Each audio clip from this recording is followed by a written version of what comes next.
بسم الله الرحمن الرحيم. الرحمن علم القرآن.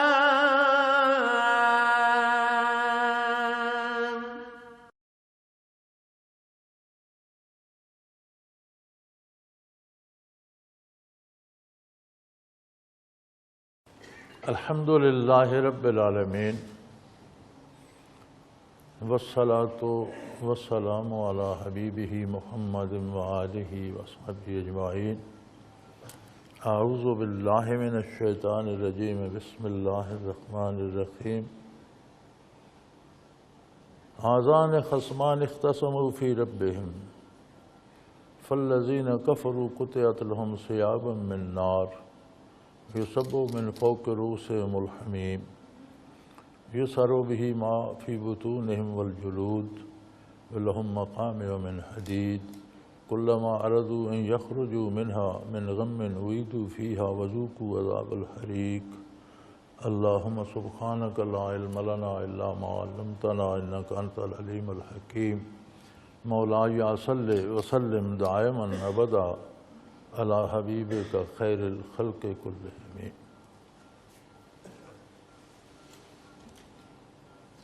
پہلی آیات میں جو ہم نے پچھلے جمعے میں پڑھنے کی تلاوت کی سعادت حاصل کی، ان میں بھلے اور برے لوگوں کی، مومنین اور کفار کی الگ الگ بات چل رہی تھی. ایمان کے اجر اور انعام کا قصہ تھا اور کفر کے عذاب اور سختی کا. تو یہاں ارشاد ہوتا ہے ھذان خصمان، یہ دو جماعتیں ہیں، دو طرح کے لوگ ہیں جن کا آپس میں مقابلہ جاری رہتا ہے، جھگڑا چلتا رہتا ہے. دو جماعتیں ہیں اور اسی کو آج کل کی زبان میں دو قومی نظریہ کہتے ہیں. قرآن کریم نے فرمایا کہ دنیا میں دو ہی قومیں ہیں، ایک مومن اور ایک کافر. آگے کفر کی اقسام ہیں، کوئی کس انداز میں کافر ہے، کوئی کسی انداز میں کافر ہے، لیکن آپ صلی اللہ تعالی علیہ وآلہ وسلم کے ارشاد ہے الکفر ملۃ واحدہ، کفر ایک ہی ملت ہے. اس کی اقسام کتنی بھی ہوں، بنیادی طور پر جب کافر ہے تو کافر ہے، مومن ہے تو مومن ہے. یعنی دنیا میں دو قومیں ہیں، دو قومی نظریہ ہے اور ان کا اتحاد ممکن نہیں.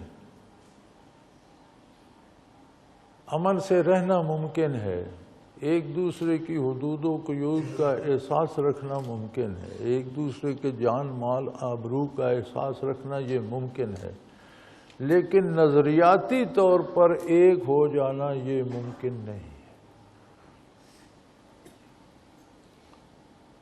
قرآن کریم کے انداز تخاطب سے معلوم ہوتا ہے کہ مسلمانوں میں جو چھوٹے چھوٹے فرقے بن جاتے ہیں، ایک تو ائمہ فقہ کا اختلاف ہے، تو ائمہ فقہ کا اختلاف جو ہے وہ بھی تشریع میں ہے، بنیاد میں نہیں ہے. یعنی اصول میں اختلاف نہیں ہے، فرع میں ہے.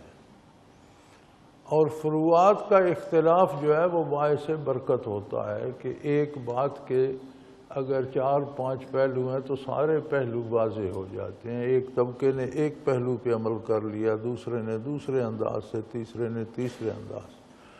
تو مسلمانوں میں کفر و اسلام کا جھگڑا نہیں ہے. پھر جو مسلمان فرقے ہیں ان میں جو ہے بات وہ ترجیح کی ہے. یعنی ایک کوئی بھی غلط نہیں ہے، ایک دوسرے کو غلط نہیں کہتے. ہاں کوئی ایسا فرقہ جس کا بنیادی عقائد میں اختلاف ہو، توحید باری میں مختلف العقیدہ ہوں، رسالت میں نظریات مختلف ہو جائیں، کتاب اللہ میں عقیدہ مختلف ہو جائے، آخرت میں حشر نشر میں عقیدہ مختلف ہو جائے، تو وہ اسلام سے ہی خارج ہو گیا، وہ اسلام کا فرقہ نہ رہا. وہ مسئلہ اسلام کا نہیں ہے۔ اصول میں جہاں اختلاف کیا کسی نے تو وہ اسلام سے خارج ہو گیا۔ اب ایک بندہ کہتا ہے یہ کلمہ درست نہیں ہے، دوسرا کہتا ہے نبوت صحیح نہیں ہے، تیسرا کہتا ہے قرآن صحیح نہیں ہے، اس میں تبدیلی ہو گئی، تو ایسے لوگ تو اسلام کا مسئلہ نہ رہے، وہ کفر میں چلے گئے۔ باقی جو طبقے بنے ہوئے ہیں اور لڑتے رہتے ہیں آپس میں، ان کا لڑنا فضول ہے۔ ائمہ کا اور اہل علم کا ترجیح کا اختلاف ہے۔ ترجیح کا اختلاف یہ ہوتا ہے کہ ایک کہتا ہے کہ جس طرح میں کر رہا ہوں یہ زیادہ بہتر ہے، لیکن جس طرح تم کر رہے ہو وہ بھی ٹھیک ہے۔ یہ نہیں کہتے کہ تم غلط کر رہے ہو، کہتے ہیں جو تم کر رہے ہو وہ بھی ٹھیک ہے، لیکن زیادہ بہتر یہ ہے جو میں کر رہا ہوں۔ تو اسلامی فرقوں میں ترجیح کا اختلاف ہے، وہ دیوبندی ہوں یا بریلوی ہوں، اہل حدیث ہوں یا کوئی، اب دیوبندیوں میں بھی بہت سے بن گئے ہیں طبقے، اور بریلیوں بھی آپس میں بٹ گئے ہیں۔ تو یہ جو آگے تقسیم در تقسیم ہوتی جا رہی ہے، یہ شرعی تقسیم نہیں ہے، یہ بعض لوگوں کے حصول رزق کا مسئلہ ہے۔ تو چندے جمع کرنے کے لیے، نذرانے لینے کے لیے، پیسے اکٹھے کرنے کے لیے ایک نئی بات نکال کے اس پہ لوگوں کو لگا لیتے ہیں، اور پھر اس کو دشمنی کی حد تک لے جاتے ہیں اور کفر کی حد تک لے جاتے ہیں۔ یہ درست نہیں ہے۔ اسلام میں مسلمان ایک قوم ہے اور کافر الگ ایک قوم ہے۔ اب کافر کوئی سارے ایک طرح کے تو نہیں ہیں، کافروں میں کتنے بے شمار طبقے ہیں۔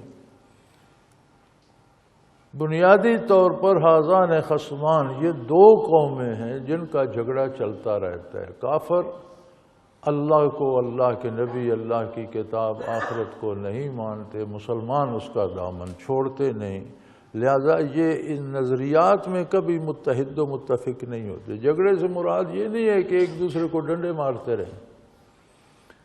کافر کی جان مال آبرو کو بھی اللہ نے اسی طرح محفوظ فرمایا ہے جس طرح مومن کی جان مال آبرو محفوظ ہے۔ کوئی جرم کرے گا تو سزا پائے گا، اپنا مذہب اختیار کرنے کا اسے حق حاصل ہے۔ دو حق بنیادی ہیں ہر بندے کے، ایک زندہ رہنے کا، اس کی روح قبض کرنے کا حق اس کو ہے جس نے اسے روح عطا کی ہے۔ اللہ کے حکم سے کسی کو قتل کیا جا سکتا ہے، سزا دی جا سکتی ہے، جہاد میں قتل کیا جا سکتا ہے، وہاں اللہ کا حکم ہے۔ کسی دوسرے کی منشا پر کسی دوسرے کی جان نہیں لی جا سکتی، وہ مومن ہے یا کافر، بنیادی طور پر ہر فرد کو زندہ رہنے کا حق ہے۔ دوسرا حق ہر بندے کو ہے، من شاء فلیؤمن ومن شاء فلیکفر، جو چاہتا ہے وہ ایمان لے آئے، جو نہیں چاہتا کفر کر کے دیکھ لے۔ کافر کو آپ زبردستی بنو کے شمشیر کلمہ نہیں پڑھا سکتے، مسلمان نہیں کر سکتے۔ آپ تبلیغ کر سکتے ہیں، پیغام پہنچا سکتے ہیں، سمجھا سکتے ہیں، اس کا دل چاہے وہ ایمان لے آئے، نہ چاہے کفر پر رہنا ہے تو اسے حق حاصل ہے، ہاں اس کا مواخذہ اللہ کریم خود کریں گے۔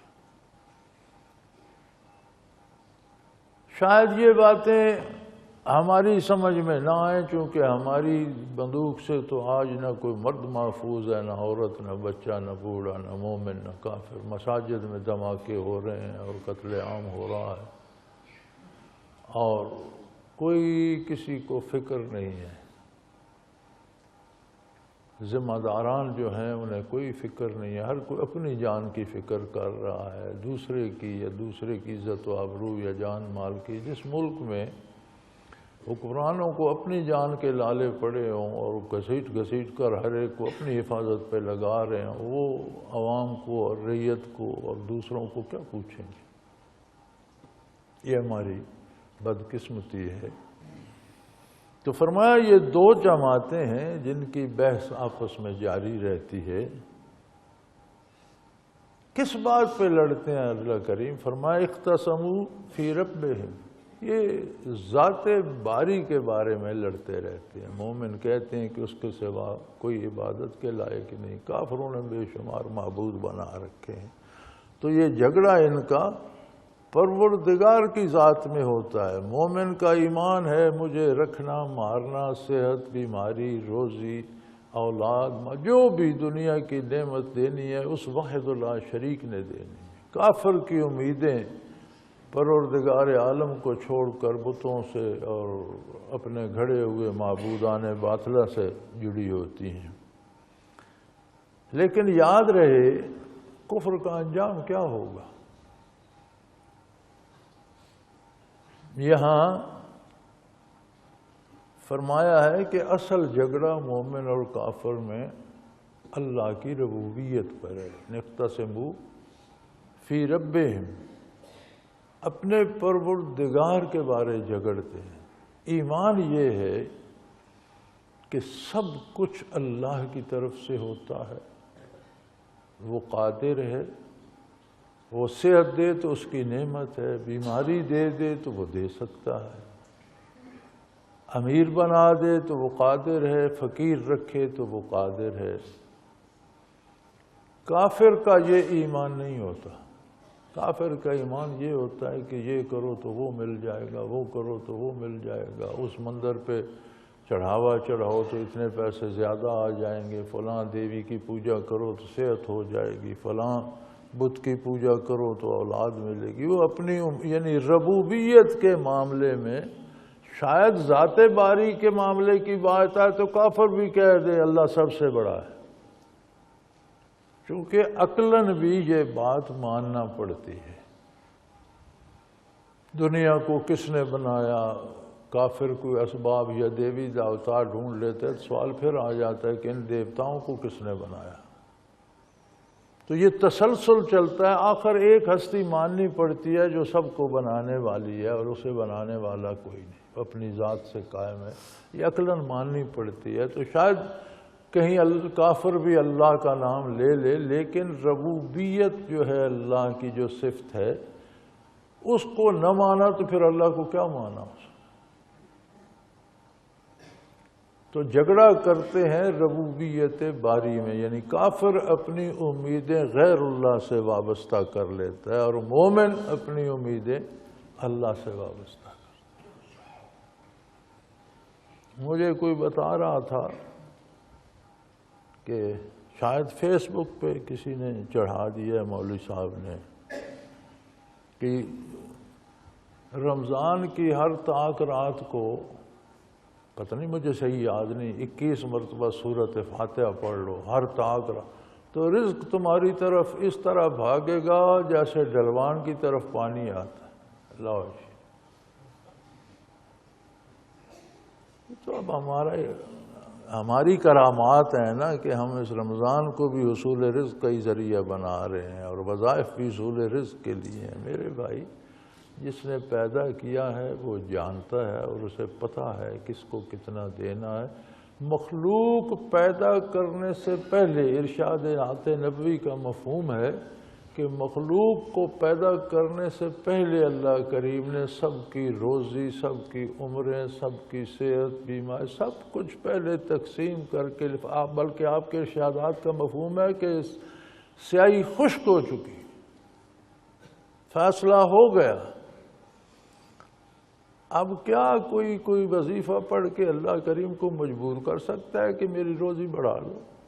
بھئی جو پڑھنا ہے اس کی رضا کے لیے پڑھو،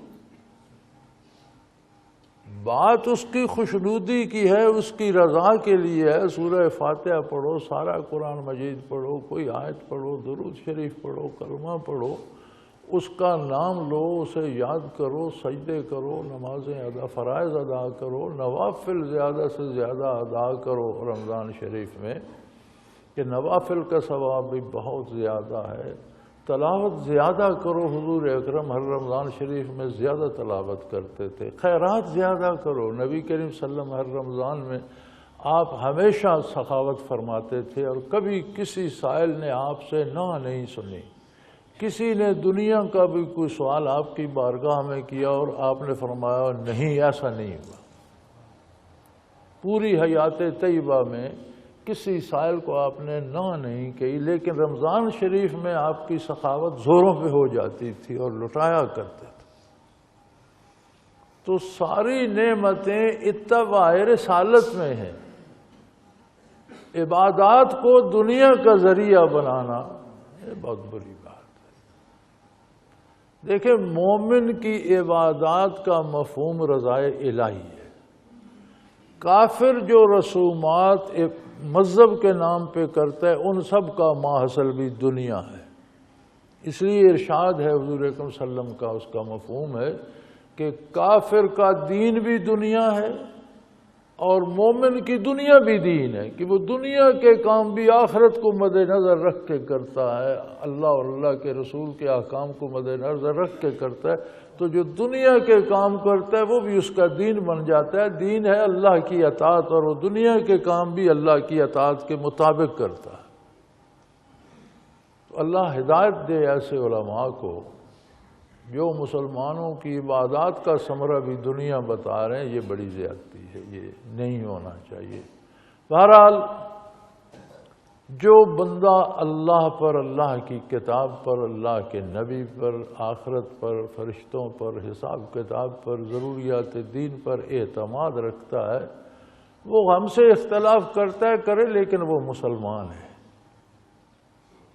ہمیں اس سے اختلاف کسی بات میں ہوا کرے، لیکن مسلمان ہے۔ اور جو ضروریات دین میں سے کسی ایک کا بھی انکار کرتا ہے وہ کافر ہے، وہ مسلمان نہیں۔ کافر ایک قوم ہے، مسلمان ایک قوم ہے۔ اور جھگڑا ان کس میں ہوتا ہے؟ فرمایا توحید باری پہ نہیں، وہ تو کافروں کو بھی عقلاً ماننی پڑتی ہے، جب بحث کرتے ہیں مان جاتے ہیں۔ اللہ کی ربوبیت پہ جھگڑا ہوتا ہے۔ کافر کچھ رسومات ادا کر کے، بتوں کو سجدے کر کے، مختلف جگہ چڑھا کر سمجھتا ہے میں دنیا کے فوائد حاصل کر لوں گا۔ مومن اللہ کی اطاعت کرتا ہے، اللہ کی اطاعت میں حلال رزق کمانے کے لیے جائز وسائل اختیار کرتا ہے، امید رکھتا ہے جو میرا حصہ ہے وہ مجھے مل جائے گا، چونکہ رب العالمین وہ ذات ہے۔ فرمایا اب کفر کا حاصل کیا ہوگا، نتیجہ کیا ہوگا؟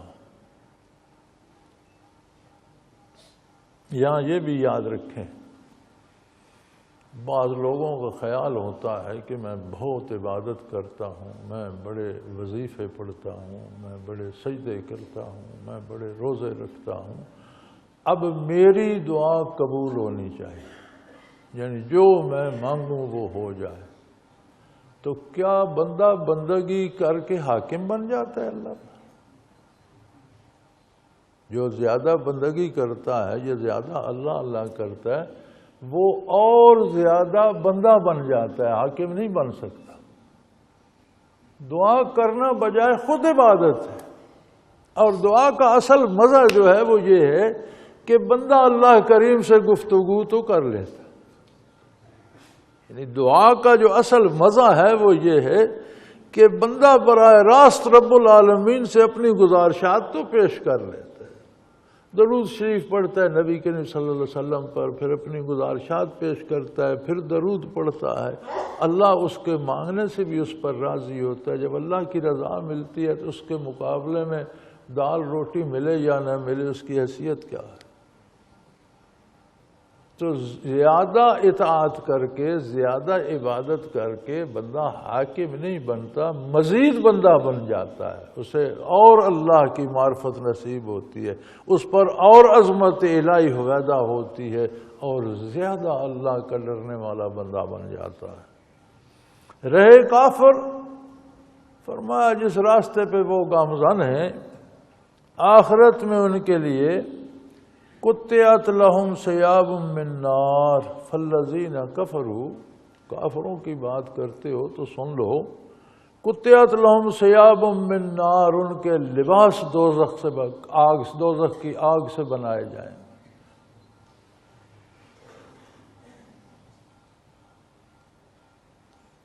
جس طرح آپ خوبصورت تھان کاٹ کاٹ کر لباس بناتے ہیں نا، اسی طرح فرمایا آگ کو کاٹے جائیں گے آگ سے ان کے لباس۔ یصب من فوق رؤوسہم الحمیم، اور دوزخ کا کھولتا ہوا پانی ان کے سروں پہ ڈالا جائے گا۔ لباس آگ کا ہوگا، سر پر کھولتا ہوا پانی ڈالا جائے گا اور وہ اتنا کھولتا ہوا ہوگا کہ صرف جلد کو نہیں جلائے گا. یصب بہ ما فی بطونہم والجلود، جلد کو جلاتا ہوا جو کچھ پیٹ میں ہے، جگر، گردے، دل، معدہ، انتڑیاں، ہر چیز جو اندر ہے اسے بھی جلا دے گا. وَلَهُمْ مَقَامِعُ مِنْ حَدِيدٍ، اور ان کو مارنے کے لیے فرشتوں کو لوہے کے گرز دیے جائیں گے بڑے بڑے. اب موت تو وہاں آئے گی نہیں، کھال جل گئی فوراً نہیں پیدا ہو گئی، اندر کا سارا جسم جل گیا پھر نیا پیدا ہو گیا، سر جل گیا نیا پیدا، جسم جل بھی رہا ہے نیا بن بھی رہا ہے. اوپر سے لوہے کے گرزوں سے مارا جائے گا. اور جب وہ ارادہ کریں گے کہ کہیں بھاگیں اس سے، کہیں تو نکلیں، ادھر ادھر ہو جائیں، کچھ تو ہلیں جلیں، فرمایا کلما ارادوا ان یخرجوا منها من غم اعیدوا فیہا، کہیں تو اس دکھ سے جان چھڑائیں، 4 قدم ادھر ہو جائیں، کہیں ادھر نکل جائیں. فرمایا نہیں، پھر انہیں درمیان میں کھڑا کر دیا جائے کہ بھگتو، یہ تم نے اپنے لیے خود اہتمام کیا ہے، اللہ نے تم پر مسلط نہیں کیا، تمہارے اپنے نظریات اور کردار کا نتیجہ یہ ہے. ذوقوا عذاب الحریق، اب یہ جلنے کا عذاب چکھتے رہو، اس میں رہو. تم نے اپنے لیے رہائش کی جگہ یہی منتخب کی ہے دنیا میں. اللہ تو اتنا کریم ہے کہ اس نے تمہارا رزق بند نہیں کیا، اولاد بند نہیں کی، نعمتیں بند نہیں کی. تم بندے تھے، وہ مالک تھا، اس نے تمہاری طرف نبی کو بھیجا، انبیاء کو علیہ السلام کو بھیجا، تمہاری طرف کتابیں بھیجیں، تم نہیں مانے، تم زبردستی، تم نے کہا ہمیں ادھر ہی جانا ہے. اب انجوائے کرو، موج کرو اس میں. اور جو اللہ کی عظمت پہ قائم تھے اور ان سے بھی جھگڑتے تھے کہ بے وقوفو، اللہ کو مانو، اللہ پر ایمان لاؤ، آخرت کو مانو، اللہ کے نبی کو، اللہ کی کتاب کو مانو، اپنے نظریات، اپنے کردار کی اصلاح کر لو. ان کا انجام کیا ہوگا؟ ان اللہ یدخل الذین آمنوا وعملوا الصالحات جنات. جب کفار اس طرح جل رہے ہوں گے اس وقت اللہ ان کو بہترین باغات میں جگہ دے گا. ایسے باغات تجری من تحتہا الانہار، جن کے تابع نہریں بہتی ہیں، کبھی جن پر خشکی کا کوئی اثر نہیں ہوتا. نہریں ان کے تابع ہیں، جہاں باغ ہے وہاں نہر نے پانی پہنچانا ہے. دنیا میں تو باغ نہروں کے تابع ہوتے ہیں، وہاں کی نہریں باغوں کے تابع ہوں گی. تجری من تحتہا الانہار، ان پر خزاں کی رت نہیں آئے گی، پانی ان کے تابع ہوگا، نہریں ان کے تابع ہوں گی. اور یحلون فیہا من اساور من ذہب ولؤلؤا ولباسہم فیہا حریر. یا اللہ، جنت والے کیا پہنیں گے؟ انہوں نے تو آگ کا لباس پہن لیا اور گرم کھولتے پانی. فرمایا جنت والوں کا لباس ہم جنت کے ریشم سے بنائیں گے، جنت کے ریشموں سے ان کا لباس بنائیں گے اور ان کو موتیوں کے اور سونے کے کنگن پہنائیں گے.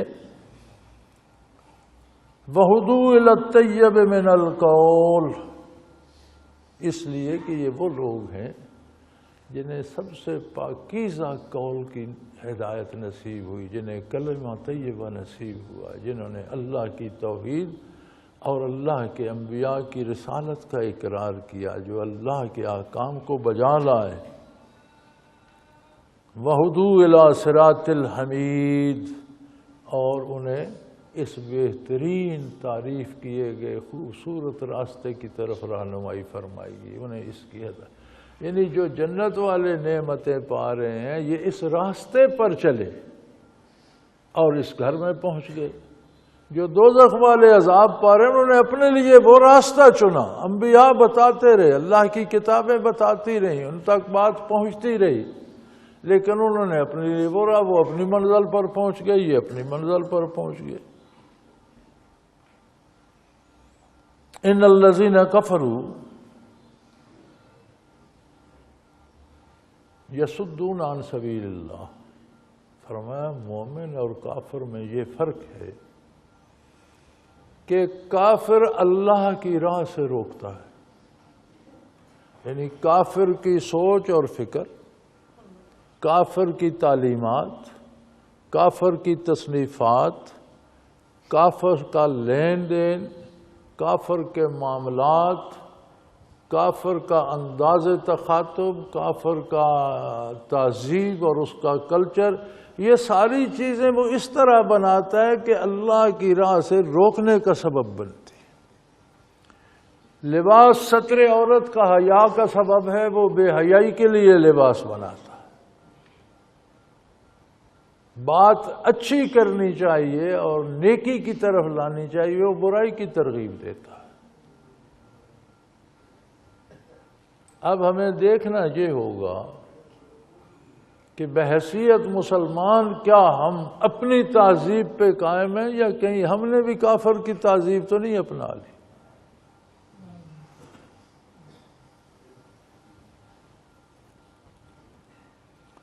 علامہ ابن خلدون رحمۃ اللہ تعالی علیہ اپنے مقدمے میں لکھتے ہیں، معرکۃ الرعد تصنیف ہے مقدمہ ابن خلدون، وہ فرماتے ہیں کہ کافر کے کچھ کام، مثلا لباس پہن لیا، اس کے انداز میں زبان سیکھ لی، کوئی تھوڑی سی معاشرت اپنا لی، فیشن اپنا لیا، تو فرماتے ہیں یہ کوئی شرعاً حرام تو نہیں ہے،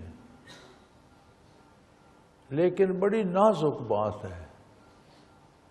فرماتے ہیں جب آپ کسی قوم کا لباس پہن لیتے ہیں، اس کے انداز اور بول چال اپنا لیتے ہیں، اٹھنا بیٹھ، تو اس کے بہت سے گناہ آپ کی نظروں میں چھوٹے ہو جاتے ہیں کہ خیر ہے کوئی نہیں، یہ ہوتا رہتا ہے، اور غیر شعوری طور آپ وہ گناہ اپنا لیتے ہیں۔ اس لیے یہ چیزیں جو ہیں ان میں بڑا محتاط رہنا پڑتا ہے۔ تہذیب آپ کو عقیدہ نہیں ہے، رہنے سہنے کا ایک انداز ہے، تو شرعاً تو ستر عورت واجب ہے، ستر عورت ہے تو لباس کسی طرح کا ہو کوئی فرق نہیں پڑتا، لیکن جو لباس کسی کافر قوم کا شعار بن چکا ہو، مثلا ہمارے ملک میں بر صغیر میں ہندو ہے، ہندو جب دھوتی پہنتا ہے تو اس کا پیچھے کا کپڑا کھینچ کر اوپر کر لیتے ہیں اور وہ ٹانگوں سے لپٹ جاتی۔ اب یہ صرف ہندوؤں کا شعار ہے، کوئی مسلمان اس طرح کرے گا تو دیکھنے والا دیکھ کر سمجھے گا یہ ہندو ہے، تو یہ لباس حرام ہے۔ اتنا متشابہ ہو جانا کہ اسی قوم کا فرد ہونے کا اندیشہ لگے، جو کسی قوم کا مذہبی یا قومی شعار ہے تو وہ حرام ہے۔ اس کے علاوہ اب لوگ پتلون کوٹ پہنتے ہیں، پتلون کوٹ کوئی محض عیسائیوں یا یہودیوں یا ایک قوم کا شعار نہیں ہے، ہندو بھی پہنتے ہیں، سکھ بھی پہنتے ہیں، مسلمان بھی پہنتے ہیں، ایک عمومی ہے، لیکن اس میں بھی اگر بچا جا سکے تو بہت بہتر ہے۔ آپ نہیں بچ سکتے، آپ کے دفتر ملازمت کا تقاضا ہے، تو کچھ اتنا کریں آپ کا کوٹ ان سے تھوڑا مختلف ہو جائے۔ وہ تنگ پہنتے ہیں آپ کھلا بنا لیں، وہ کھلا پہنتے ہیں آپ تنگ کر لیں، وہ تنگ پتلون پہنتے ہیں آپ کھلی پتلون کر لیں، کچھ ان سے مختلف کریں، ان جیسے نہ لگے۔ آپ نے کوٹ پتلون پہن لیا، آپ ٹائی نہ پہنے، چلو بالکل مشابہت نہ رہی، کچھ تو فرق رہا۔ تو ہمارے ایک دوست ہوا کرتے تھے، اللہ پاک ان کی مغفرت فرمائے، کہ انہوں نے کوٹ پتلون پہنے ہوا تھا تو پتلون کے اوپر نیفا لگا کر اوپر ناڑا باندھ لیتے۔ میں نے کہا مولانا یہ کیا ہے؟ کہ جی اختلاف تو کرنا ہے، ہم نے اپنے انداز میں رہنا ہے، پتلون میری وردی کا حصہ ہے، مجبوری ہے، لیکن یہ تو قمیض کے نیچے آ جاتا ہے، بشرٹ پہنتے تھے اوپر، تو یہ تو نیچے آ جاتا ہے، کوئی نہیں پتہ چلتا، تو میں اختلاف کرنا چاہتا، یعنی کوئی نہ کوئی انداز اپنا ہونا چاہیے۔ پھر یہاں ایک مثال دیتے ہیں علامہ ابن خلدون کہ آپ کی مرغی نارمل انڈے دیتی ہے، آپ کبھی ایک تجربہ کریں، میں نے یہ تجربہ کیا نہیں پڑھا ہے، کوئی کر کے بھی دیکھ لے، کہ آپ اس مرغی کو اونٹ کا گوشت چھوٹا چھوٹا کر کے تھوڑا تھوڑا روز کھلانا شروع کر دیں۔ اب اونٹ ایک بڑا جانور ہے، لیکن مرغی جب اونٹ کا گوشت کھاتی رہے گی تو جو انڈے دے گی ان کا سائز 2 گنا ہو جائے گا۔ وہ فرماتے ہیں یہی حال دوسروں کی تعذیب کا ہے۔ جب کوئی اپناتا ہے تو اس کا کردار اس طرح کا ہو جاتا ہے جیسی وہ قوم ہے، اور اس کی برائیاں ہلکی لگنی شروع ہو جاتی ہیں۔ تو مومن کو بہر حال اپنی الگ شناخت رکھنا ضروری ہے۔ جس طرح اللہ کریم نے فرمایا کہ جب میرے پاس آئیں گے، کافر کا لباس آگ سے کاٹوں گا، مومن کا جنت کے ریشم سے۔ کافر کو عذاب نصیب ہوں گے، مومن کو راحتیں نصیب ہو گئیں۔ وہ جہنم میں جل رہا ہوگا، وہ باغات میں بیٹھا ہوگا۔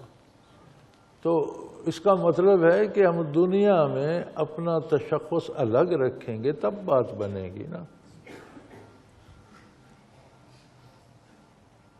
پھر کفر کی ایک اور خصوصیت ہے، کافر قولاً بھی، فعلاً بھی، عملاً بھی اللہ کی راہ سے روکتا ہے۔ کافر کی تعذیب دیکھ لیں تو بجائے تعذیب کا مطلب ہے کہ حیا اور بندے کی عزت محفوظ کرنے والے انداز ہوں، جی ملنے گلنے کے، لباس کے، کھانے پینے۔ کافر بے حیائی پھیلائے گا، ملنے جلنے میں بھی، بات کرنے میں بھی، لباس میں بھی، کھانے پینے میں بھی۔ یعنی کافر کا ہر انداز اللہ کی راہ سے روکنے والا ہوتا ہے، لہذا مومن کو کافر کے انداز زیب نہیں دیتے۔ والمسجد الحرام الذی جعلناہ للناس سواء العاکف فیہ والباد، اور کافر اس مکرم اور محترم مسجد کی طرف جانے سے روکتا ہے، اللہ کے گھر سے روکتا ہے، بیت اللہ سے روکتا ہے۔ یہ واحد مکان ہے دنیا میں جہاں مسافر اور مقیم برابر ہے، کوئی فرق نہیں ہے۔ جتنا وہاں حق مقیم کو حاصل ہے اتنا ہی مسافر کو بھی حاصل ہے۔ جیسے روزی مقیم کو ملتی ہے، مسافر کو بھی کسی چیز کی کمی کا سامنا پیش نہیں آتا۔ جیسا گھر میں مقیم اپنے آپ کو محسوس کرتا ہے، مسافر بھی خود کو وہاں اپنے گھر میں پاتا ہے۔ کسی طرح کی رزق کی، اوقات کی، عبادت کی کوئی رعایت مقیم کو زیادہ نہیں ہے اور مسافر کو کم نہیں ہے۔ یہ دنیا میں واحد گھر ہے جہاں مسافر اور مقیم ایک جیسے ہو جاتے ہیں۔ اور یہی قانون مساجد پہ لاگو ہوتا ہے۔ معمولی فروعی اختلافات کی وجہ سے کسی کو مسجد میں عبادت سے روکا نہیں جا سکتا کہ تم دیوبندی ہو، ہم بریلوی ہیں، یہاں کیوں آ گئے ہو، یا ہم دیوبندی ہیں، تم بریلوی ہو، یہاں کیوں؟ یہ ناجائز ہے۔ مسجد اللہ کی ہے، یہ جو ہر مسجد پہ لکھ دیتا ہے نا فلاں کی فلاں کی، یہ سارا فضول ہے۔ مسجد کسی کی نہیں، ان المساجد للہ، مساجد اللہ کی ہیں، کسی نام، کسی طبقے، کسی فرقے کی نہیں ہے۔ کوئی مسلمان وہاں عبادت کرنا چاہے اسے روکنا جائز نہیں ہے۔ وَمَن يُرِدْ فِيهِ بِالْحَادِ بِظُلْمٍ نُذِقْهُ مِنْ عَذَابٍ أَلِيمٍ، اور پھر جو بیت اللہ میں اللہ کے حکم کے خلاف، اللہ کے نبی کی تعلیمات کے خلاف کوئی عمل کرنا چاہے گا، اس سے بڑے کسی ظلم کا کوئی تصور نہیں۔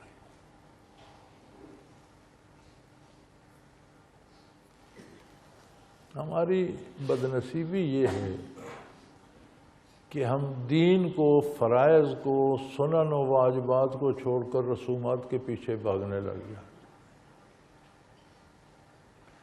عہد جہالت میں بیت اللہ میں ایک خاص انداز میں لوگ سیٹیاں بجایا کرتے تھے۔ عجیب بات یہ ہے کہ اللہ کریم نے توفیق بخشی اور 15-20 سال میں ہر سال حاضری دیتا رہا۔ میں نے وہ سیٹیاں بجاتے لوگوں کو، مردوں، خواتین کو خصوصاً بیت اللہ میں بھی دیکھا۔ ایک اور تماشا دیکھا کہ جس دروازے کے پاس سے گزریں گی تو اس میں جو کنڈا لگ اسے ٹھک کر دیں گے،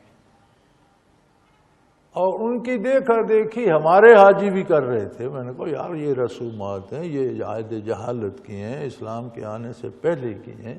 اللہ کے بندے بیت اللہ کے آداب اور وہاں کے احترام کسی عالم سے پوچھ لیے ہوتے، کتابیں ملتی ہیں پڑھ لیے ہوتے، اور نہیں تو منہ دھیان طواف کرو، منہ دھیان اپنی صحیح کرو اور کچھ نہیں تو کلمہ طیبہ ہی پڑھتے رہو، درود شریف پڑھتے رہو، سب سے اچھا ہے، کوئی دعائیں نہیں آتی تو یہ رسومات کی طرف مت جاؤ، کیونکہ کفر کی ساری رسومات اللہ کی راہ سے روکنے والی ہوتی ہیں، اور اللہ کا گھر جہاں مسافر بھی اور مقامی بھی ایک جیسے ہیں، وہاں جو پھر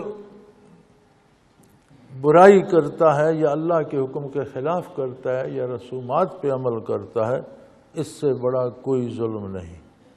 کوئی کفر و شرک کی بات یا کافروں کی رسومات وہاں بھی کرتا ہے، نذق من عذاب علیم، ایسے بندے کو بہت دردناک عذاب چکھنا پڑے گا۔ یہ کوئی عام مقام نہیں ہے، یہ کوئی عام جگہ نہیں ہے، یہ دنیا کا مرکز ہی نہیں، تجلیات باری کا مرکز ہے اور روئے زمین کا قبلہ ہے، سجدے کی سمت ہے۔ اور بیت اللہ شریف وہ نقطہ ہے زمین کا جہاں سے ساری زمین پھیلائی گئی،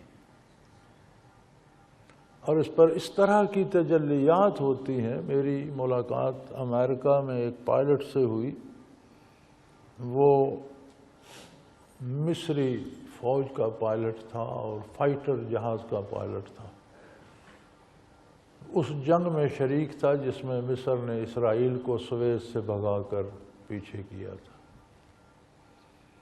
تو مجھے کہنے لگا کہ ہماری جب ٹریننگ ہوتی ہے اور ہم فلائٹس لیتے ہیں تو ہمیں یہ بتایا جاتا ہے کہ بیت اللہ کے عین اوپر سے کبھی بھول کر بھی نہیں گزرنا۔ اس کی وجہ کہنے لگا اگر جہاز عین بیت اللہ کے اوپر آ جائے تو اس کی الیکٹرانک شارٹ ہو جاتی ہیں اور ڈیجٹ سارے غلط ہو جاتے ہیں۔ اتنی تجلیات الہی ہوتی ہیں کہ مادی طور پر گزرنے والے جہاز کو اس کے سارے ڈیجٹ خراب ہو جاتے ہیں، خراب کر دیتی ہیں، اور تمام دنیا کی ہوا بازوں کو یہ بات بتائی جاتی ہے کہ کبھی بھول کر بھی بیت اللہ شریف کے اوپر سے نہیں گزرنا۔ فرمایا وَإِذْ بَوَّأْنَا لِإِبْرَاهِيمَ مَكَانَ الْبَيْتِ، جب ہم نے ابراہیم علیہ السلام کو بیت اللہ کی جگہ بتائی، جس کا مطلب ہے پہلے کوئی بیت اللہ کی خاص جگہ تھی، پھر ابراہیم علیہ السلام نے وہاں بنیاد رکھی، تو بیت اللہ تعمیر کیا تھا آدم علیہ السلام اللہ کے حکم سے، اور یہ مرکزی نقطہ ہے دنیا کا، اور یہاں تجلیات ذات باری ہوتی ہیں، ذاتی تجلیات کا ظہور ہوتا ہے۔ یہ ایک مستطیل عمارت تھی، اور جو بیت اللہ شریف آدم علیہ السلام نے بنایا تھا، اب تو حتیم الگ ہے نا، یہ حضور صلی اللہ علیہ وسلم کے بچپن کے زمانے میں جب بیت اللہ قریش نے تعمیر کیا تو ان سے پورے اس مستطیل کو چھت ڈالنے کی فنڈز نہیں تھے، تو انہوں نے کچھ حصہ چھوڑ دیا اور کچھ پر چھت ڈال دی، جو چھوڑ دیا وہ دیوار بنا دی، اسے حتیم کہتے ہیں، یہ بیت اللہ شریف کا حصہ، اسی لیے طواف حتیم کے باہر کیا جاتا ہے۔ اور دوران طواف اگر کوئی حاجی اپنا ہاتھ حتیم کی اس پہ دیوار پہ رکھ دے تو کہتے ہیں اس کا طواف خراب ہو گیا، وہ ہاتھ بیت اللہ کے اندر چلا گیا، طواف بیت اللہ کے گرد کرنا ہے، اندر نہیں کرنا۔ تو آدم علیہ السلام نے جو عمارت بنائی وہ مستطیل تھی، یعنی حتیم اور موجودہ بیت اللہ سمیت، اور اس پر چھت نہیں تھی، اس کے دو دروازے تھے، ایک داخلے کا، ایک سامنے باہر جانے کا۔ جب نوح علیہ السلام کا طوفان آیا، نوح علیہ السلام تک وہ عمارت سلامت رہی، اس کا طواف ہوتا رہا، حج ہوتا رہا۔ نوح علیہ السلام کے طوفان میں وہ اٹھا لی گئی اور حجر اسود اللہ نے محفوظ کر لیا۔ پھر نوح علیہ السلام کے زمانے سے لے کر ابراہیم علیہ السلام کے زمانے تک وہاں عمارت نہیں تھی، لیکن مرکز تجلیات وہ تھا، اور جو قومیں غرق ہو گئیں، تباہ ہو گئیں، ان کے انبیاء پھر ہجرت کر کے وہیں بیت اللہ چلے جاتے تھے، ایک ڈھیری سی بن گئی، اس کے اوپر وہ جگہ تھی جہاں بیت اللہ تھا، وہ وہیں رہائش پذیر ہو جاتے، وہیں بہت سوں کا وصال ہوا اور اکثر تو وہیں دفن ہو گئے۔ قدرتی ہوائیں چل چل کر ہواؤں نے مٹی ڈال ڈال کر اجساد مبارک کو دفن کر دیا۔ جب ہم حج پر تھے تو حضرت رحمۃ اللہ علیہ فرماتے تھے کہ 90 سے زیادہ انبیاء جلوہ افروز نظر آتے ہیں مطاف کے نیچے بیت اللہ کے گرد آ کر۔ یہ وہ حضرات تھے جن کا وہاں وصال ہوا۔ پھر وہ زمین بھرتے بھرتے برابر ہو گئی، حالانکہ بیت اللہ اچھی بھلی پہاڑی تھی، اس کے اوپر تھا، لیکن اب وہ برابر ہو گئی اور بیت اللہ اپنی جگہ پر ہے۔ تو اب بھی نیچے کافی تہہ خانے اور مسجد بنی ہوئی ہے۔ تو فرمایا ہم نے ابراہیم علیہ السلام کو بیت اللہ کی جگہ بتائی۔ گھر میں جھگڑا ہوا، والد سے اختلاف ہوا، قوم سے اختلاف ہوا، حکمران سے شہنشاہ سے اختلاف ہوا، جو خود کو خدا کہلواتا تھا اس نے آگ میں ڈال دیا، اللہ نے آگ سے حفاظت فرمائی، ہجرت کرنا پڑی، راستے کی تکلیفیں اٹھائیں، پردیس میں آ کر سیٹل ہوئے، ساری زندگی آزمائش میں گزار دی اور اللہ کا شکر ادا کرتے رہے۔ بڑھاپے میں اسماعیل علیہ السلام جیسا فرزند نصیب ہوا، فلما بلغ معه السعی تو اس کی قربانی کا حکم دے دیا۔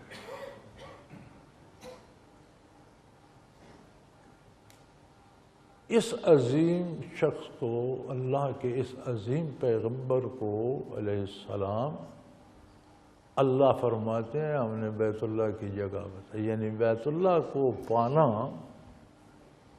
بندے مومن کے لیے ایک بہت بڑی عظمت ہے، جو ابراہیم علیہ السلام کو اتنی مشقتوں کے بعد ملی۔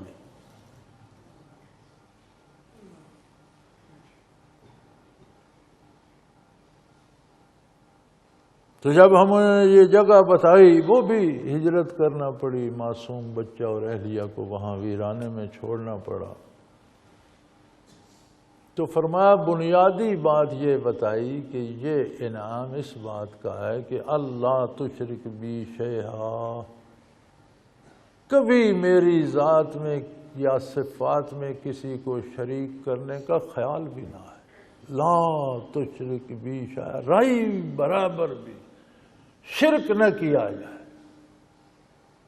ذات میں تو کم کرتے ہیں، صفات میں لوگ زیادہ کر لیتے ہیں۔ ہمارے گاؤں میں ایک بزرگ تھے، وہ ایک پیر صاحب کے مرید تھے۔ پیر صاحب تو مدت ہوئی، ان کا وصال ہو چکا، اللہ کے نیک بندے ہوں گے، لیکن ان کی عقیدت یہ تھی کہ ایک دن باقی آج کے موسم میں بھی ہمارے مویشی آوارہ پھرتے ہوتے ہیں۔ یہ گرمیوں کے موسم میں جب گندم کی فصل اٹھا لی جاتی ہے اور ابھی اگلی فصل کاشت نہیں ہوتی تو درمیان میں لوگ مال آوارہ کر دیتے ہیں، پھول دیے پھر شام کو آگے۔ آج کل بھی یہی حال ہے۔ تو اچھی تکڑی گدی انہوں نے رکھی تھی، قیمتی تھی، تو وہ مویشی تو آ گئے تو وہ گدی ان کے ساتھ لوٹ کرنا ہے۔ تو ان کے لڑکے وہ شام کو نکل گئے، ادھر دیکھ ادھر دیکھ، عشاء کے وقت مڑا ہے، بابا جی گدی نہیں ملی۔ بابا جی نے فرمایا کہ سو جاؤ، حضرت صاحب تلاش کر کے لے آئیں گے، تم آرام کرو، فکر نہیں کرو، ہمارا پیر صاحب ہیں، ہمارے پیر صاحب حضرت صاحب تلاش کر کے لے آئیں گے۔ یہاں وہ کوئی چھوٹا سا شرک بن جاتا ہے کہ چیزیں پیر صاحب نے دینی ہیں یا اللہ نے۔ اب بابا کہہ دیتا کہ اللہ کریم اسے ضائع نہیں کرے گا، ہمارے مال کو ہم تک پہنچا دے گا، تو کتنی خوبصورت بات ہوتی۔ وہی بات تو وہی تھی نا، چھوٹی سی بات تھی۔ یہ بات ہنسنے کی نہیں ہے، یہ سوچنے کی ہے۔ اللہ کریم فرماتا ہے اللہ تشرک بی شیئا، میرے ساتھ رائی برابر بھی شرک نہ کرو۔ یہ بھی نہ کہو کہ پیر صاحب مجھے گدی دلا دیں گے، یہ بھی کہو کہ گدی بھی اللہ ہی دے گا۔ میری کسی صفت میں، میری ذات میں کسی کو شریک نہ کرو۔ رزق دینا، حفاظت کرنا، تمہارا مال تم تک پہنچا، یہ میرا کام ہے۔ پیر کا کام کیا ہے؟ پیر کا کام میرا راہ دکھانا ہے، گدیاں تلاش کرنا نہیں ہے۔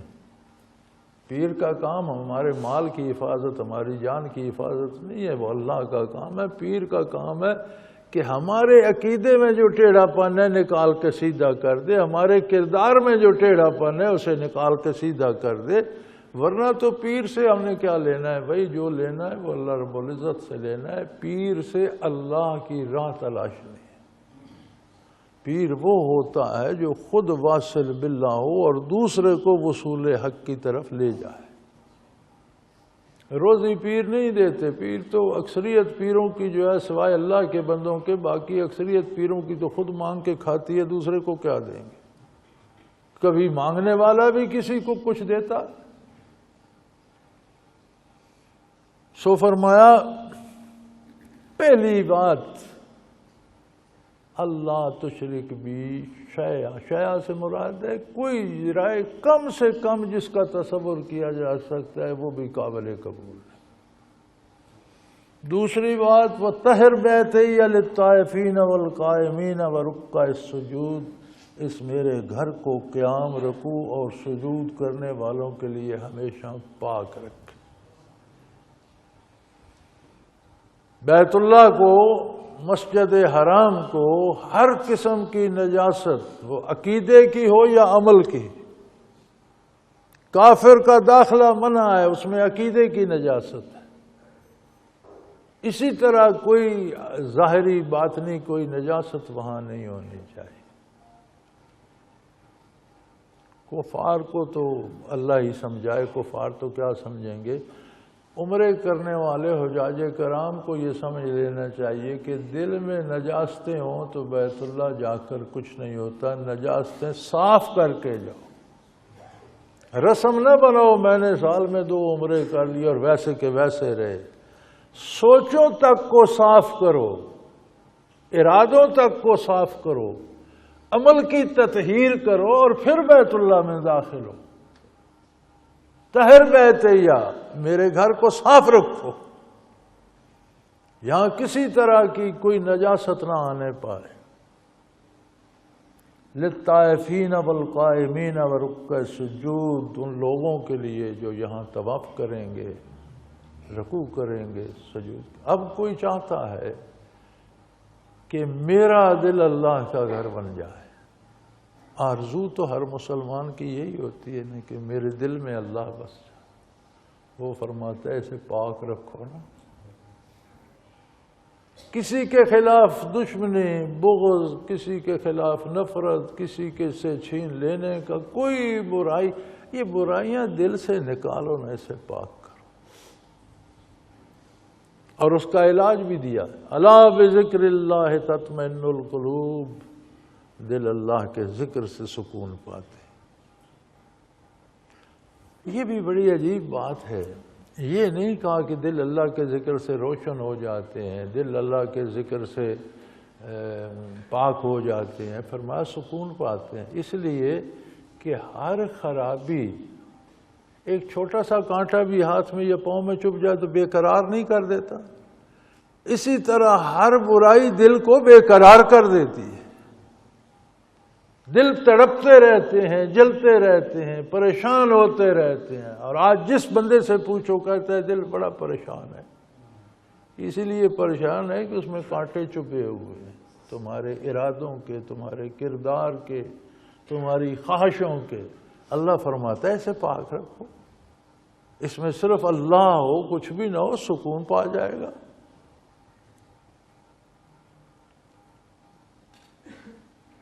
وَأَذِّنْ فِي النَّاسِ بِالْحَجِّ، ابراہیم علیہ السلام کو فرمایا کہ لوگوں کو حج کی دعوت۔ عرض کی بارے الہ، اس ویرانے میں میں نے ایک ننھے بچے اور اہلیہ کو چھوڑا، پھر آپ نے ایک قبیلے کو یہاں بسا دیا، چند لوگ یہاں بستے ہیں، دور دور فاصلے پر ایک ایک مکان ہے، میں آواز لگاؤں گا تو اذان سے زیادہ بلند تو نہیں ہوگی، اس ویرانے میں کون سنے گا، یہاں کون آئے گا؟ فرمایا آپ آواز لگائیے۔ حج کے لیے پکاریے، یا تو کا رجالم والا کل دامرن یا تین من کل فج عمیق، لوگ پیدل سواریوں پر دور دراز دنیا کے گوشوں سے کھنچتے چلے آئے، آپ پکاریے، پہنچانا میرا کام۔ آج تو انسان نے خود ایجاد کر لی ہے نا، اور اسباب تو مانتا ہے کہ سیٹلائٹ کے ذریعے بھی ایک آن میں آواز کو ساری روئے زمین پر پھیلایا جا سکتا ہے۔ انسان نے آج مانا، وہ جو سیٹلائٹ کا بھی خالق ہے، اس نے اس وقت ابراہیم علیہ السلام نے سے فرمایا کہ آپ آواز لگائیے، ہر بندے تک پہنچ جائے گی، دور دراز سے بھاگتے ہوئے آئیں گے، سوار دبلی پتلی سواریوں پر بھی اور مختلف ذرائع سے اور پیدل بھی۔ اور مفسرین کرام لکھتے ہیں کہ ابراہیم علیہ السلام کی آواز اللہ نے صرف دنیا تک نہیں پہنچائی، عالم ارواح میں بھی پہنچائی۔ عالم ارواح میں جس روح نے کہا لبیک اللہم لبیک، حج اس کو نصیب ہوگا، جس نے وہاں نہیں کہا وہ رہ گیا۔ لوگ قیامت تک آتے رہیں گے، حج کرتے رہیں گے، وہی کریں گے جنہوں نے وہاں لبیک کہا۔ اب یہ حاجی کو خیال ہونا چاہیے کہ میری روح تک کب اللہ نے آواز پہنچائی، اور میں ہزاروں سال بعد دنیا میں آیا، اور میری وہ لبیک مجھے لے کر بیت اللہ جا رہی ہے، تو کیا میں بیت اللہ میں کوئی برائی تو نہیں لے جا رہا اپنے دل میں، اپنے عمل میں کوئی خرابی تو نہیں لے؟ یہ خیال تو حاجی کو رکھنا چاہیے نا۔ اللہ نے تو اس کی لبیک پہ اسے توفیق عمل دے دی، لیکن فرمایا میرے گھر کو پاک رکھنا، لا تشرک بی شیئا، ذرا برابر شرک نہ ہو، نافرمانی نہ ہو، صاف ستھرا ہو۔ تو میں عرض کر رہا تھا کہ بیت اللہ شریف ابراہیم علیہ السلام نے بنایا، پھر یہ آپ صلی اللہ علیہ وسلم تک ثابت رہا۔ آپ صلی اللہ علیہ وسلم کے، اب یہ تھوڑی سی میں بیان کر دوں، 2 منٹ رہ گئے، بیت اللہ کی آپ کو تاریخ بتا دوں۔ پھر جب حضور کے لڑکپن کے زمانے میں اس کی تعمیر ہوئی، جس میں حجر اسود رکھنے پر جھگڑا ہوا اور کہا کہ جو پہلے بیت اللہ میں آئے گا وہ فیصلہ کرے، تو حضور صلی اللہ علیہ وسلم سب سے پہلے تشریف لے گئے۔ تو فیصلہ قبائل لڑنے پہ آ گئے تھے کہ حجر اسود میں رکھوں، ہمارا قبیلہ رکھے گا، ہمارا سردار رکھے گا، تلواریں نکل آئیں۔ تو آپ صلی اللہ علیہ وسلم نے چادر بچھائی، چادر مبارک بچھائی، حجر اسود کو اٹھا کر چادر پر رکھ دیا، اور تمام قبائل کے سرداروں کو طلب فرمایا اس چادر کو اٹھا کر اوپر لیا۔ وہ جب اس جگہ تک لے آئے جہاں رکھنا تھا، حضور نے اٹھا کر خود وہاں رکھ دیا۔ لیکن یہ عمارت چوکور بنی، حرتیم چھوڑ دیا گیا۔ نبی صلی اللہ علیہ وسلم کی خواہش تھی، آپ نے ام المومنین حضرت عائشہ صدیقہ رضی اللہ تعالی عنہ سے ایک دفعہ فرمایا کہ اگر آپ کی قوم کو، مجھے یہ خیال نہ ہوتا کہ نئے نئے مسلمان ہوئے ہیں اور یہ پریشان ہوں گے، تو میں بیت اللہ کے اس چوکور کو ڈھا کر اسے اسی طرح مستطیل بنا دیتا جس طرح آدم علیہ السلام نے بنایا تھا۔ اور قریش نے جب بنایا تو یہ دروازہ بھی اونچا انہوں نے کیا، اور پیچھے کا دروازہ بھی انہوں نے ختم کر دیا، اور یہ اس لیے اونچا کیا کہ ہم جسے چاہیں گے اجازت دیں گے، جسے نہیں چاہیں گے نہیں اجازت دیں گے۔ تو عبداللہ ابن زبیر رضی اللہ تعالی عنہ کی حضرت علی کرم اللہ وجہ کریم کی خلافت کے بعد مکہ مکرمہ پر 73 ہجری تک ان کی حکومت رہی۔ انہوں نے بیت اللہ کو شہید کر کے اس طرح مستطیل بنا دیا اور 2 دروازے رکھ دیے جس طرح پہلے تھا۔ اور انہوں نے فرمایا کہ حضور کی خواہش بھی حضور کی سنت ہے۔ اس وقت ایک بہانہ تھا لوگوں کی پریشانی کا، جب وہ عذر نہیں رہا تو اب اس پر عمل ہونا چاہیے، تو انہوں نے ایسا بنا دیا۔ حجاج بن یوسف نے 73 ہجری میں عبد الملک بن مروان کی حکومت میں مکہ مکرمہ پر حملہ کیا، جس میں ابن زبیر حرم میں لڑتے ہوئے شہید ہو گئے، بیت اللہ کو اس کی منجنیکوں نے نقصان پہنچایا، پردہ مبارک جل گیا، جلتی ہوئی ہانڈیاں پھینکیں، پتھر پھینکے تو مجروح ہو گیا، تو اس نے پھر بیت اللہ کو شہید کر کے پھر یہ چوکور بنا کے ویسی دروازہ اوپر کر کے حتیم چھوڑ دیا کہ ابن زبیر نے اس پہ تصرف کیا تھا، اسے واپس اسی شکل پر لاتے ہیں۔ پھر بعد میں عبد الملک کو جب پتہ چلا تو اس نے کہا تم نے غلط کیا ہے، انہوں نے صحیح کیا تھا، یہ تو دینی بات ہے، اختلاف حکومت کا ہمارا سیاسی ہے، دینی تو نہیں ہے، تو یہ تو صحیح تھا، حضور نے اس کی خواہش کی تھی اور اس پر عمل ہو گیا تو بہت اچھا ہوا، تم نے غلط کیا۔ اس نے ارادہ کیا اب اسے پھر شہید کر کے میں مستطیل بناتا ہوں، تو علماء نے روک دیا، انہوں نے کہا اللہ کو ایسا ہی منظور تھا، اگر تم توڑتے ہو تو پھر ہر بادشاہ آئے گا وہ دوسرا کہے گا نہیں توڑ کے چوکور کرتا ہوں، پھر کوئی آئے گا کہ نہیں توڑ کے مستطیل کرتا ہوں، اسے بازیچہ نہ بناؤ بادشاہوں کا۔ چنانچہ پھر اس نے اسی طرح رہنے دیا۔ یہ تاریخ تھی بیت اللہ شریف کی، اور اللہ کا ارشاد ہے کہ بیت اللہ میں جب جاؤ تو دل بھی صاف ہوں، بیت اللہ کو صاف رکھو، اس میں گندگی۔ اب بیت اللہ میں ظاہر ہے کہ کوئی باہر سے پتھر اٹھا کر تو نہیں ڈالے گا، کوئی کچرا لے کر تو نہیں جائے گا، ہاں دل اگر پتھر ہوں، دلوں میں کچرا ہو تو وہ بھی اللہ کو پسند ہے۔ تو بیت اللہ جانے والے اللہ سب مسلمانوں کو لے جائے، عمرے پہ جائیں یا حج پہ جائیں تو یہ خیال رکھیں کہ یہاں اللہ تشرک بی شیئا وطہر بیتیہ، میرے گھر کو پاک رکھو اور کوئی رائی برابر بھی شرک کا تصور نہ کرو۔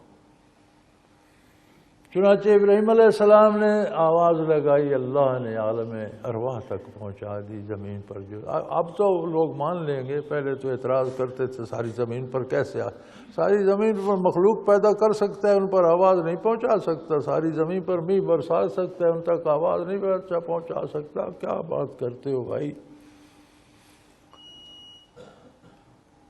فرمایا دور دراز سے کمزور سواریوں پر گرتے پڑتے پیدل ذرائع سے لوگ پہنچیں گے، آپ آواز لگا دو۔ اور انہوں نے آواز لگائی اور آج تک مخلوق وہاں جمع ہو رہی ہے الحمدللہ۔ لِيَشْهَدُوا مَنَافِعَ لَهُمْ،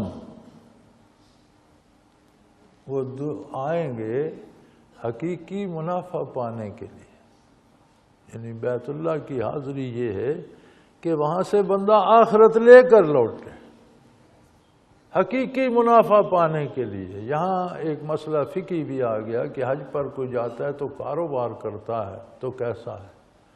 حج پر جاتا ہے، نیت حج کی ہے، مقدم حج کو رکھتا ہے تو ضمنی طور پر کوئی چیز خرید لیتا ہے یا بیچ دیتا ہے تو کوئی حرج نہیں۔ جاتا ہی خریدنے بیچنے کے لیے ہے کہ وہاں سے کچھ چیزیں لے آؤں گا یہاں بیچ لوں گا۔ مجھے ایک دفعہ ایک دوست وہاں ایک آدمی ملا پاکستانی، تو کھلونوں کی دکان پہ کھڑا تھا، اتفاق سے میں بھی ادھر سے گزرا تو میں نے کہا بچوں کے لیے کوئی کھلونا لیتے ہیں، تو وہ مجھے کہنے لگا بہت سے لے لیں۔ میں کہ بہت سو کو میں کیا کروں گا؟ کہنے لگا میں بھی لے رہا ہوں، میں ہر سال آتا ہوں یہاں سے بہت سے کھلونے لے جائیں، پاکستان میں بڑے مہنگے ملتے ہیں، میرے سارے اخراجات نکل کر اور پیسے بھی بچ جاتے ہیں۔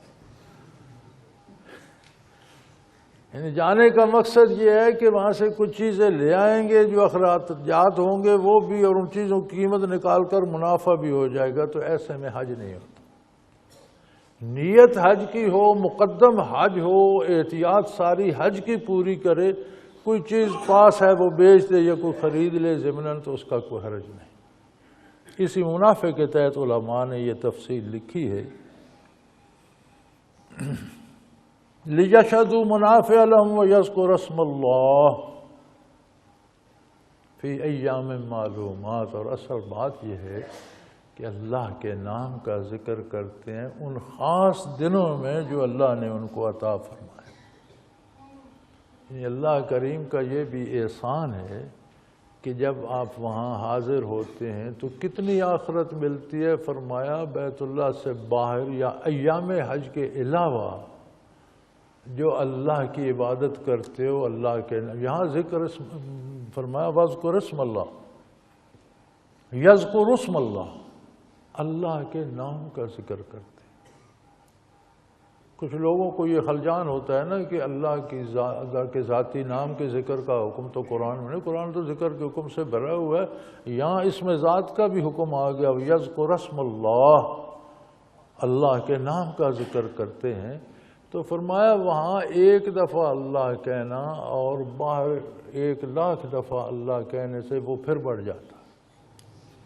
باہر آپ 1,00,000 فرض نماز ادا کرتے ہیں، بیت اللہ میں 1 فرض نماز ادا کرتے ہیں تو اس باہر کی 1,00,000 سے وہ بڑھ جاتی۔ منافع کی بات تو ہوئی نا، جب منافع کی پرسنٹیج لاکھوں میں چلی گئی، 1 روپیہ 1 ریال خیرات کرتے ہیں تو باہر 1,00,000 ریال خیرات کرنے سے اس کا ثواب بڑھ جاتا۔ فرمایا لوگ یہاں آتے ہیں نفع کمانے، اب اگر بندہ میلا کچیلا دل وہاں لے جائے، پھر بھی دل میں دنیا ہی بستی ہو، وہاں سے بھی خالی ہاتھ لوٹے تو کتنا بدنصیب۔ سوچنا چاہیے ان بھائیوں کو جنہیں اللہ عمرے کی حج کی توفیق دیتا ہے، ضرور جائیں، ہر سال کی بجائے ہر مہینے جائیں، وسائل ہیں ضرور جائیں، لیکن یہ شرائط دیکھ لیں، یہ طریقہ دیکھ لیں، جانا کیسے ہے، وہاں کرنا کیا ہے، وہاں سے لانا کیا ہے۔ بات اس کی ہو رہی ہے کہ یہاں سے لے کر کیا جائیں گے۔ الا ما رزقهم من بہیمۃ الانعام فکلوا منها واطعموا البائس الفقیر ثم لیقضوا تفثهم وليوفوا نذورهم وليطوفوا بالبیت العتیق۔ وہاں آ کر خود کھاؤ، محتاجوں کو کھلاؤ، اللہ کے نام پر دوسروں کو دو، اور لوگوں کو چاہیے ثم لیقضوا تفثهم، لوگوں کو چاہیے کہ اپنے میل کچیل دور کریں۔ یعنی اس بات کی پھر تاکید کی جا رہی ہے کہ خالی بیت اللہ آنے کا کوئی مقصد نہیں، آئے ہو تو دنیا کی دولت کمانے کی بجائے بانٹو، کوئی توفیق ہے تو اپنے کھانے کا اہتمام کرو، جہاں کوئی بھوکا فقیر اسے بھی کھلاؤ، اور چاہیے یہ لیقضوا تفثهم، ہر طرح کی نجاست سے جان چھڑا لو۔ اب یہاں کپڑے تو ہر کوئی پاک لے کے جاتا ہے، صاف لے کے جاتا ہے، جوتے بھی اسپیشل پہن لیتا ہے، وہاں جا کر کوئی چپل وغیرہ لے لیتا ہے، تو پھر کون سا میل کچیل ہے؟ فرمایا حقیقی میل اگر عقیدے میں ہے تو وہاں سے صاف کرو، کردار میں ہے تو وہاں سے صاف کرو، دماغ میں ہے تو اسے صاف کرو، دل میں ہے تو اسے صاف کرو۔ بھائی جب یہاں آئے ہو تجلیات باری سے حصہ لینا ہے تو برتن تو صاف کر کے لاؤ۔ اب کوئی غلیظ برتن لے کر جائے اور کسی سے کہے مجھے 1 پاؤ دودھ دے دو، تو دینے والا بھی سوچے گا کہ یار دودھ اور اس ناپاک برتن میں، تمہارا دماغ خراب ہے۔ آپ وہاں جاتے ہو مجھے تجلیات باری نصیب ہوں، اور دل میں حسد بغض کینہ کیا کیا خواصیں، کبر تکبر بھرا ہوا ہے، دنیا کا لالچ۔ یار لوگوں کو چاہیے، فرمایا ثم لیقضوا تفثهم، ہر طرح کی ناپاکی سے الگ ہو جائیں، صفائی کر لیں، کسی طرح کی غلاظت نہ ہو۔ وَلْيُوفُوا نَذُورَهُمْ، اور جو نظریں کی ہیں اللہ سے، جو وعدے کیے ہیں پورے کریں، جو نظریں مانی ہیں وہ پوری کریں۔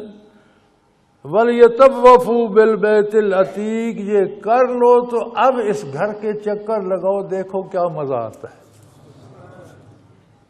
یہ سارا کر کے اب اس گھر کا طواف کرو، دیکھو تمہیں کیا سرور ملتا ہے، دیکھو تمہیں کیا قرب الہی نصیب ہوتا ہے، دیکھو تم پر کیا کیفیات وارد ہوتی ہیں۔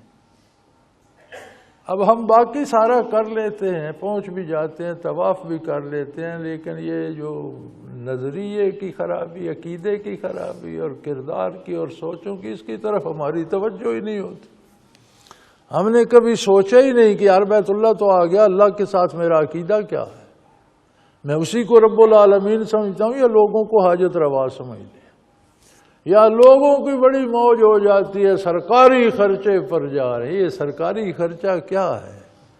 یہ معاش غریب مسکین جو ٹیکس دیتے ہیں گورنمنٹ کو، یہ تو اس 21 کروڑ بندے کا خرچہ ہے بھائی۔ اور تم پرائے رزق کو اڑانے وہاں جاؤ گے تو پاؤ گے وہاں سے کیا؟ ارشاد ہے نبی کریم صلی اللہ علیہ وسلم کا، اس کا مفہوم ہے کہ ایک شخص بیت اللہ میں آئے گا، لمبا سفر کر کے کپڑوں سے خاک آلود لباس ہوگا، بال خاک آلود ہوں گے، لباس پھٹا ہوا ہوگا، بدن تھکاوٹ سے چور چور ہوگا، طواف کرے گا، اللہم لبیک لا شریک لک لبیک، اسے کوئی جواب نہیں آیا۔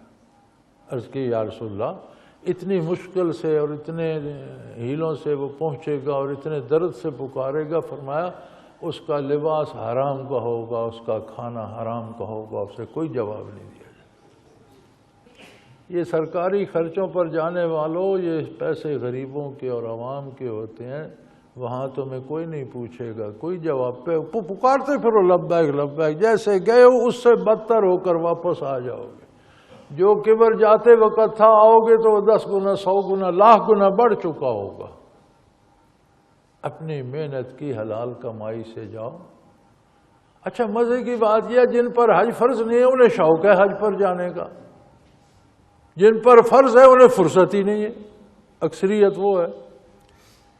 بھئی اگر حج فرض نہیں ہے تو جہاں جو تمہارے ذمہ فرائض ہیں وہ پورے کرو، اللہ تمہیں حج کا ثواب یہاں بھی دے دے گا۔ وہ کسی زمین سے خاص سے منسلک نہیں ہے۔ حج پر جانے کی رزق حلال سے استطاعت نہیں ہے تو تم پر نماز روزہ فرض ہے، والدین کی خدمت فرض ہے، اولاد کی تربیت فرض ہے، قوم اور ملک کے ساتھ وفاداری فرض، جو یہاں بے شمار فرائض ہیں وہ جو فرائض کہتے ہیں اس کی خیر ہے میں حج پہ چلا جاؤں گا، خواہ مخواہ تیرے سوا کعبہ ویران پڑا ہے، تو یہ جائے گا تو آباد ہوگا۔ اسی طرح اللہ کے احکام کی پابندی ضروری ہے، یہ نہیں کہ میں نے یہ کرنا ہے۔ مثلا آج کل رمضان میں کچھ لوگ ہیں جو معذور ہیں، روزہ نہیں رکھ سکتے، بیمار ہیں، دائم المریض ہیں، ضعیف العمر بوڑھے ہیں، اللہ نے انہیں رعایت دی ہے کہ وہ اپنا کفارہ دے دیں، اور جس کے صحت مند ہونے کی امید ہو وہ اپنی قضا کرے۔ اب لوگوں کو وہم ہوتا ہے جی چھوٹ گیا تو ہم تو بھائی کہاں مارے گئے، چھوڑنے کی اجازت بھی اسی نے دی ہے جس نے رکھنے کا حکم دیا۔ اللہ کی اطاعت کرنی ہے عزیمت میں بھی اور رخصت میں بھی، جہاں اس نے رخصت دی ہے وہاں رخصت پر عمل کرنا بھی اسی کی اطاعت ہے، اللہ کی اطاعت کرنا ہے۔ مریض ہے اللہ اسے صحت دے قضا کر لے، بزرگ ہے بوڑھا ہے صحت مند ہونے کی امید نہیں، کفارہ دے دے تو اجر اسی طرح مل جائے گا۔ یہ ضروری نہیں کہ ہم رسمیں اب سفر میں صلاۃ نماز عادی ہو جاتے ہیں فرائض۔ ایک آدمی میرے پاس ایئر کنڈیشن گاڑی ہوتی ہے، میں آرام سے بیٹھا ہوتا ہوں، میں 4 کی بجائے 8 رکعت پڑھتا ہوں، گاڑی ڈرائیور چلا رہا نہیں، تو یہ اللہ نے فرض دو کہ اللہ نے چھٹی دی ہے، وہاں چھٹی کرنا ہی عبادت ہے۔ عزیمت کا حکم بھی رب العالمین نے دیا ہے، رخصت بھی اس نے دی ہے۔ اب حکومت نے 8 چھٹیاں کر دی ہیں تو انجوائے نہیں کر رہے ہو، جاؤ نا دفتر کے، نہیں میں دفتر جاؤں گا، کیوں جاؤ گے بھائی دفتر بند ہے۔ حکومت کی چھٹیوں پہ عمل کر کے خوش ہوتے ہو تو اللہ کی چھٹیوں پہ عمل کر کے پریشان ہونے کی کیا ضرورت ہے۔ جو نہیں کھڑا ہو کر نماز نہیں پڑھ سکتا، اللہ نے اسے اجازت دی ہے بیٹھ کر پڑھے، اس کی بیٹھ کر بھی اتنا ہی ثواب ہے جتنا کھڑے ہونے والا کھڑے، پھر اسے افسوس کرنے کی کیا ضرورت ہے بھائی۔ تو اللہ کی دی ہوئی رخصتوں پر عمل کرنا بھی اتنی ہی اطاعت ہے جیسے اس کی دی ہوئی عزیمت پر عمل کرنا۔ تو فرمایا یہ شرائط پورے کر کے اپنے کھانے کا اہتمام کرو، ساتھ غرباء کو بھی دو، اپنے اندر سے ناپاکیاں دور کر دو، اپنے آپ کو صاف کر لو، پھر اپنی نظریں پوری کرو۔ وَلْيُطَوَّفُوا بِالْبَيْتِ الْعَتِيقِ، اور اب اللہ کے گھر کا طواف کرو، پھر تمہیں پتہ چلے گا کہ حج کیا ہوتا ہے، عمرے سے کیا ملتا ہے، اس زمین کے ٹکڑے میں کیا ہے، اس ایک پتھروں کے مکان میں کیا فضیلتیں ہیں، یہاں اللہ کی تجلیات کیسی ہیں، تو یہ سارا انتظام کرو تو پھر یہ نعمتیں پاؤ گے۔ وآخر دعوانا ان الحمدللہ رب العالمین۔ اللہ اللہ اللہ اللہ اللہ اللہ اللہ اللہ۔ حضرت امیر محمد اکرم آوان مد ذلہ العالی دارالعرفان منارہ ضلع چکوال میں سالہ سال سے قرآن و حدیث کے اوپر خطابات کر رہے ہیں، اور سلسلہ نقشبندیہ اویسیہ کے مطابق